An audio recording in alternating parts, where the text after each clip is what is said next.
Mike's Daily Podcast. Episode 987. Hello, it's Mike Matthews broadcasting from Cafe Anyway, located somewhere in Podcastro Valley. Today, the return of the much-loved news feature, Do You Know Dat?, where we'll look at some interesting stories you didn't know about yet. Plus, we hear from Benita, the Disgruntled Fiddle Player, and the Brewmaster. And I'm recording here at Cafe Anyway. There's a flurry of people. Mike's Daily Podcast. You can hear them all in the background, running around to and fro, getting excited because they're going to Christmas parties and such. Mike's Daily Podcast. So Star Wars has awakened, and interest rates have risen, and of Amy Poehler's bosom I have my fascination. Mike, what is the reason? Is it Parks and Recreation? Or that Tina Fey movie that is giving George Lucas competition? No, it's not. But this hasn't been Mike's Daily Podcast. This has been an interesting holiday season. I've had my schedule flipped around, so it's been difficult Mike's to do this show. Daily But here we go. Podcast. And I am so excited because look who just walked in. Hi, Mike. It's Benita, the rodeo queen. How y'all doing? It's a disgruntled fiddle player, tell you what. What? You know, why your schedule has been flipped around and whatnot, and there's been no show. So what am I supposed to listen to when there's no show?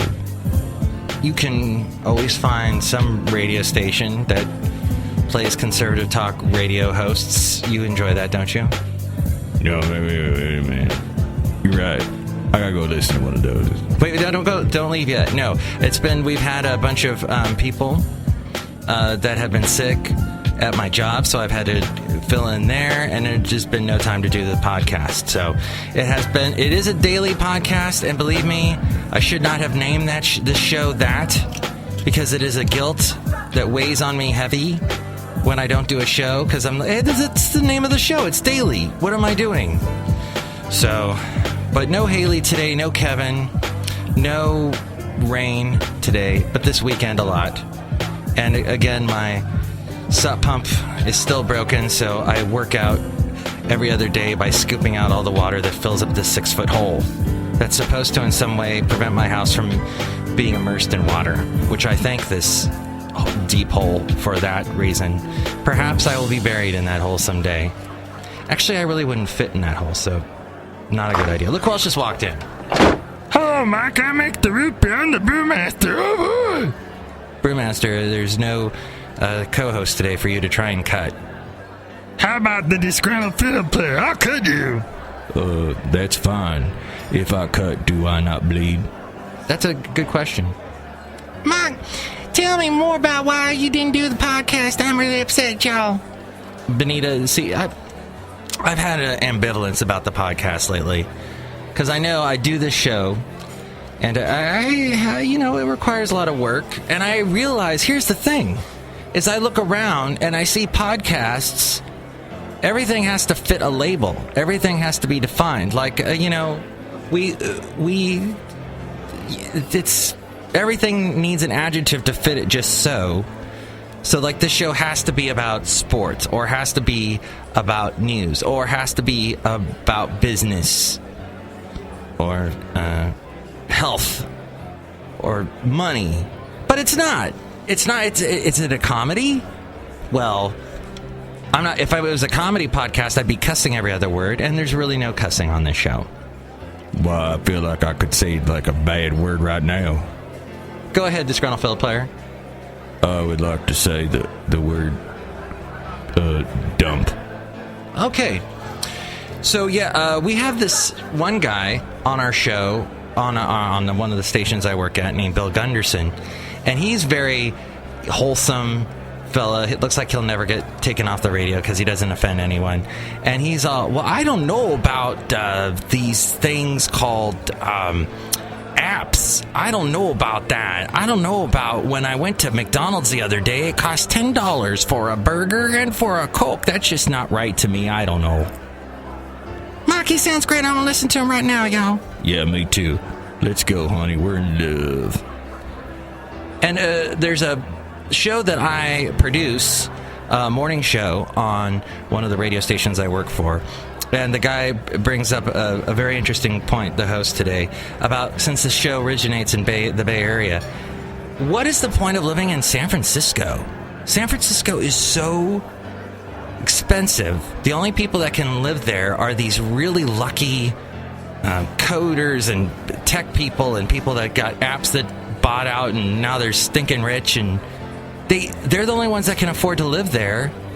And like this host of the show said, he's like, well, these people are boring anyway, so why would you want to live in a city with a bunch of those people? Isn't it odd, San Francisco? And the thing is, another comedian, there was a comedian he actually had on this host by the name of Will Durst, who put a very fine point on it when he said, people in San Francisco, they wish that they were looking at themselves because instead their view is of Oakland. And they're like, why do we want to look at Oakland? That's ugly. We should just be looking at ourselves. And there should be this big mirror that goes from like Alcatraz across the bay that they can see just themselves. So yeah, that's what I don't mind visiting San Francisco. I don't mind visiting even the peninsula. But to me, as I was walking my dog Basil the Boxer yesterday, I looked across and I'm like, looking at the peninsula and San Francisco from where I am here on the East Bay, that whole area looks like some strange habitat that you would see, like you're at a zoo and there's look at the island. We've got a bunch of spider monkeys on that island. Check it out. You can see it from here. And you look and you see the spider monkeys and you're like, oh, that's nice. I wouldn't want to be on that island with the spider monkeys ripping my eyes out, but I love seeing it from here. So that's it. Now time for the news segment entitled, the show is called, what's this news segment called? Do You Know Dat? It's Bison Bentley's Do You Know Dat? Hey, this is Bison Bentley, and Mike Matthews has a couple of stories that'll make you want to ask yourself, do you know that? Do you know that? Do you know that? Do you know that? Do you know that? On a Sunday afternoon, I read between the lines. Thank you, Bison Bentley. Yes, the topic today, well, Scott Weiland, he passed away recently, and it was sort of a mystery why he died. I mean, yeah, he's a rocker, and he's had a lot of substance abuse problems in the past, but it finally came out today. He died of a toxic mix of drugs that included cocaine, according to a medical examiner's office in Minnesota, where he was found dead on his tour bus a couple weeks ago. They said that the 48-year-old Weiland had cocaine, ethanol, and the amphetamine MDA in his system. The medical examiner also noted a history of cardiovascular disease, asthma, and multi-substance dependence. His 3-decade career in music also included solo albums and a spot in the supergroup Velvet the Revolver. The report said the time of death was 8:27 p.m. and that the death was accidental. He reunited with Stone Temple Pilots in 2008. They split up again in 2013. His current band was Scott Weiland and the Wildabouts, and they'd been scheduled to play a show in Medina, Minnesota on December 3rd, but it had been canceled a week earlier due to poor ticket sales. Police said they found a small amount of cocaine in Weiland's bedroom and elsewhere on the tour bus, and arrested a California man who was traveling with Weiland on tentative drug possession charges. The man has since been released.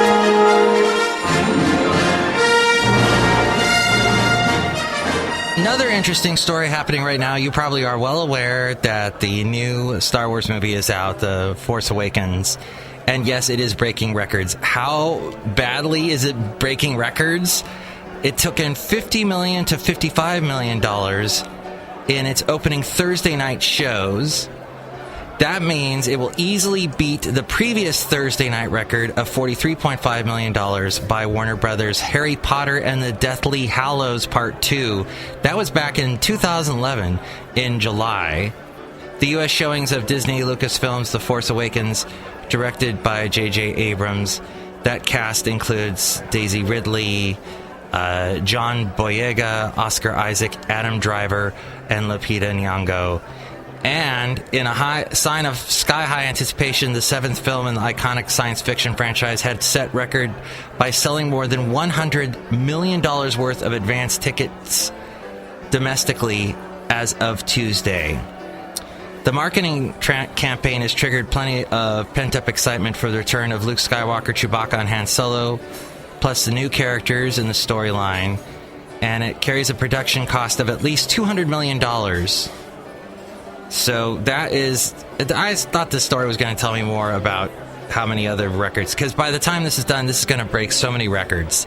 This movie is going to be the biggest movie of all time, probably, because when the other Star Wars movies were released, there was not the synergy that exists today, and that so many people can watch a movie all at once, and you can count all the... and there were more people on the planet now, so... Anyway, it'll be interesting. As we go outside a cafe anyway, we bring you Mike's Daily Podcast, somewhere in podcast around. And here's today's podcast picture. And yes, you might be saying, Mike, this show is rather rushed today. And I would say to you, yes, you're rather right. Because I am sort of on my way to a office party. I haven't been to a Christmas party in, over 5 years. So this is exciting. I'm looking forward to this. And I'm looking forward to telling you all about the Christmas party when I return. So as we step outside here of Cafe Anyway, just want to remind you, there is the website, mikesdailypodcast.com. Oh, and that's where you can see the podcast picture. I know what the heck did I take it of? Shoot. I had it's something to do with water. Yeah, it's that boat out over south of Santa Cruz. Seaside, Sea View, something like that. Anyway, you can see that picture. It's a boat that wrecked along the coast of California years ago, and then they built like a little dock out to it, and you can walk and see the boat, and it's full of bird poop. It's wonderful. So see that picture now at mikesdailypodcast.com. And also at mikesdailypodcast.com, there's links to where to listen to the show in all kinds of places. There's not one place. There's many places to listen to this show. It's on iTunes, Stitcher, Spreaker, SoundCloud, Mixcloud, YouTube. And we're also on Player FM and Podomatic, all over. So check that out. Also check out the country show that I am on for a little bit longer there on Country Crossroads. I'll be on there this weekend. I'm usually on 2 p.m. to 7 p.m. Eastern Time. For a little bit longer, I say that because I don't know, the station has just been, it's now an AM signal. And things are going to get a little bit different. It's going to be less of an internet radio station, more of a localized station. And since I'm all the way out in California, and I'm supposed to be on an AM station in Georgia, I don't know how that's going to work. So we'll see. And finally, if you want to help us out, if you're going to buy anything on Amazon for Christmas, go through the Amazon link at mikesdailypodcast.com, and whatever you buy, that helps us out too, as well as if you're going to give us your Christmas greeting because of the Mike's Yuletide Personalized MP3 for Thee contest. That's right, give us a specialized, personalized greeting from you, and all the cafe characters here from Cafe Anyway will do the same in return. Next show, we will bring you the return of a segment we do every year where we play some of the big songs from the past year of the people that I've interviewed. We call it, this year, it's going to be called the 2015 NIFTY RADIO. And here's some of the great artists. I've interviewed over 30 people, and we'll hear music from them over the next couple of shows. And we will also hear from Madame Rootabega, Valentino, and Bison Bentley. Have a great weekend. Mike's Daily Podcast is written and produced and performed by Mike Matthews. His podcast is super easy to find. Download or listen to his show and read his blog at mikesdailypodcast.com. Email Mike now at mikesdailypodcast@gmail.com. See you tomorrow. Bye.